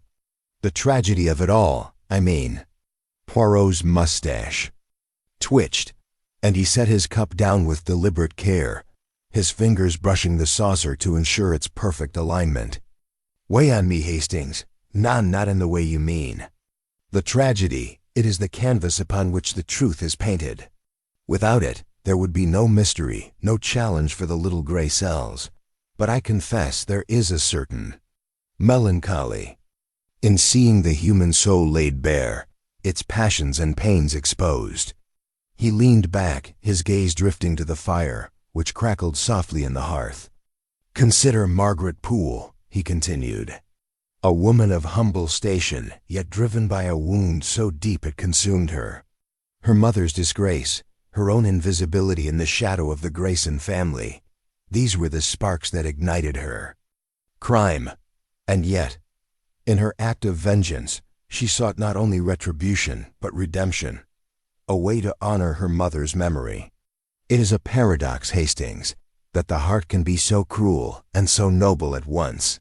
Hastings took a sip of his whiskey, his brow furrowing. "It's a grim sort of justice, though, isn't it? Strangling Lady Eleanor with her own sister's scarf. It's almost poetic, in a macabre way." "Poetic, oui," Poirot agreed, his eyes gleaming with intellectual relish. "And that is the beauty of a crime solved by Hercule Poirot. The clues, they are not mere fragments. They are verses in a poem, each line leading to the inevitable conclusion. The scarf, with its monogram, e.g., it was not merely a weapon, but a symbol, a cry from the past. The clock in the kitchen, 5 minutes slow, was a whisper of opportunity. The crypt, with its single entrance, was a stage for a solitary act. Together, they formed a narrative that only Poirot could read." Hastings shook his head. a wry smile playing on his lips. "You make it sound so elegant, Poirot, but I was stumbling in the dark until the very end." The other suspects Blackthorne, Clara, Carver, Langley, they all seemed plausible culprits. "How do you always see through the fog of deception?"